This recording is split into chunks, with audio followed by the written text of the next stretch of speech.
Bismillahirrahmanirrahim. Assalamualaikum warahmatullahi wabarakatuh. Nama saya Demirah Dahlan, NIM 19240030, akan menjelaskan tentang takhrij hadis tentang ketentuan menggunakan perhiasan emas bagi perempuan. Nah, yang pertama itu kita akan mencari bahan mentahnya.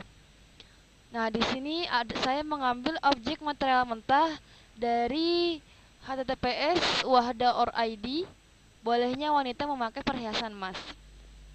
Di sini sudah ada teksnya dari hadis Jabir bin Abdullah radhiyallahu anhuma dalam Sahih Muslim 885. Ia mengisahkan, syahidtu ma'ar Rasulullah sallallahu alaihi wasallam yawma'ini pabada abi salati qabla al-khutbah بغير أذان ولا إقامة ثم قام متوكلا على بلال فمر بتقوى له وحث على طاعة ووعد الناس وذكرهم ثم مضى حتى أتى الناس فوعظهن وذكرهن فقال تصدقن فإن أكثركن خطب جهنم فقامت امرأة من سطات النساء سبع الخدين فقالت لما يا رسول الله قال أن كنا تكسرن الشكاة وتكفرن العشير قال فجعلنا يتصدقن من حليهن يلقين في ثواب بلال من أقرطهن وخواتمهن. Nah, bisa dilihat artinya sendiri. Jadi di sini tuh hadisnya menjelaskan bahwasannya setelah Rasulullah berkhutbah, lalu Rasulullah menghampiri sekumpulan wanita dan menasehatinya bahwasannya untuk menyedekahkan perhiasan yang mereka pakai, dan lalu yang perempuan-perempuan ini yang setelah dinasehati mereka menyedekahkannya dan menaruhnya kepada Bilal di dalam kain putih, ya, di kain putih yang telah disediakan oleh Bilal. Lalu langkah selanjutnya ini saya di sini akan mencari hadis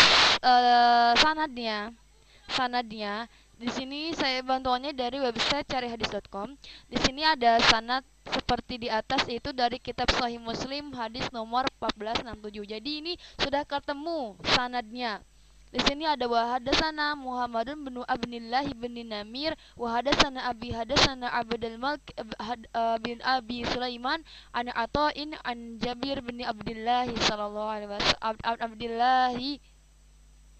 wasallam an Ata'in an Jabir bin Abdillah yaqala sahitum ar Rasulillah sallallahu alaihi wasallam.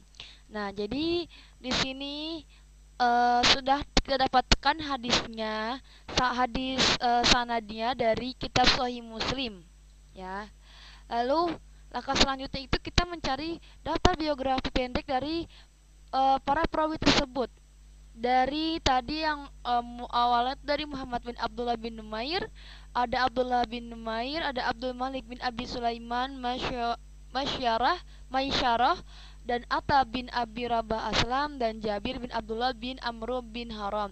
Yang paling terdekat dengan Rasulullah itulah Jabir bin Abdullah bin Amr bin Haram, yaitu karena dia sahabat Rasulullah.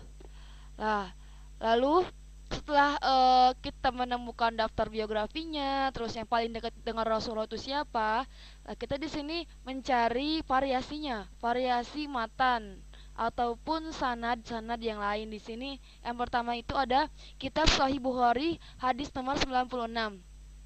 Nah, di sini sanadnya berbeda dan matannya berbeda. Namun maksud dari sanad di sini dan dari isinya ini sama-sama, bahwasannya setelah berkhutbah Nabi itu langsung menegur para wanita yang memakai perhiasan dan untuk mensedekahkannya dan memasukkannya ke saku Bilal. Kalau yang di hadis nomor 9 kitab Sahih Bukhari. Lalu ada di kitab Sunan Abu Daud hadis nomor 964. Nah, di sini pasti sanadnya juga beda dan matanya juga berbeda. Nah, tapi tidak terlalu berbeda sekali dengan yang tadi dari kitab Sahih Bukhari. Kalau di kitab Sunan Abu Daud di sini sama-sama menjelaskan juga sama. Setelah selesai khutbah, beliau turun lalu mendatangi kaum wanita dan memberi peringatan kepada mereka sambil bersandar kepada tangan Bilal dan mencari kain untuk sedekah yang disumbangkan oleh kaum perempuan.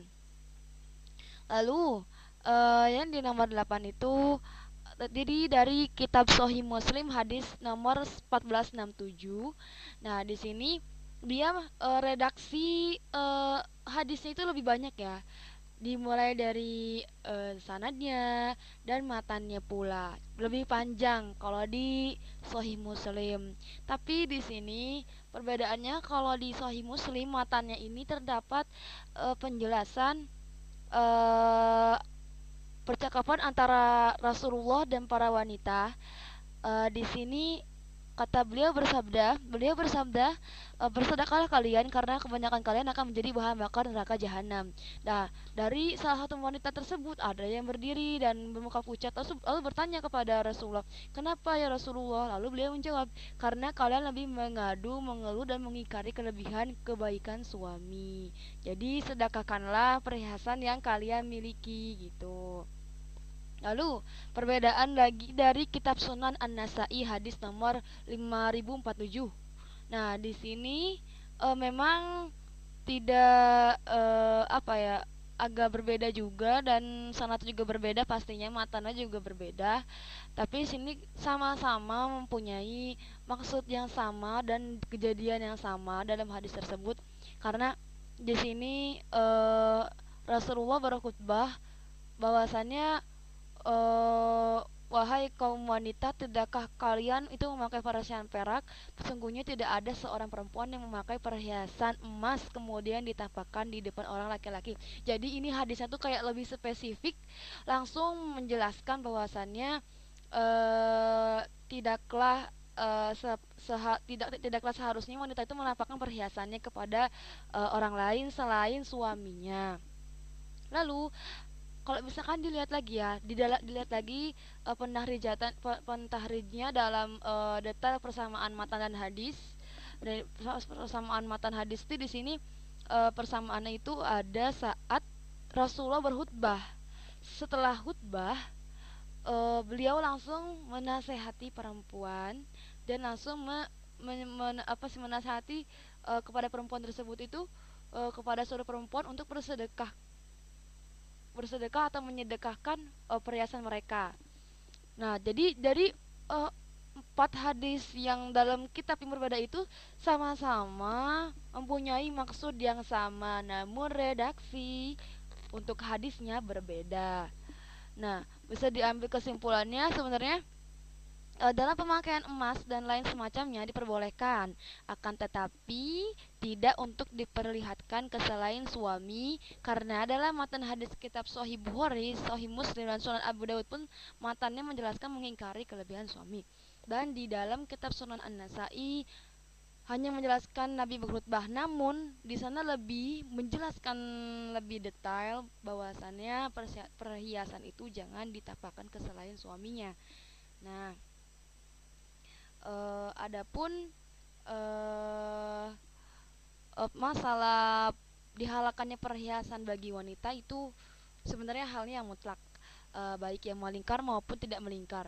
Nah, berdasarkan hadis tersebut yang sudah dikaji, nah jadi di sini tuh bahwasannya boleh seorang perempuan itu memakai perhiasan, namun ada kalanya tahu dia bagaimana menunjukkan perhiasan itu, atau lebih baik jangan ditampakkan kepada selain suaminya, dan tidak lupa untuk membayar zakat atas emas yang dipunya. Untuk kesahihan hadis tersebut sanadnya bersambung, dimulai dari Jabir, yaitu dari sahabat Rasulullah sendiri, dan berakhir pada tadi yang di awal itu berakhir pada Muhammad bin Abdullah bin Numair. Ya. Mungkin cukup sekian dari saya. Kurang lebihnya mohon maaf.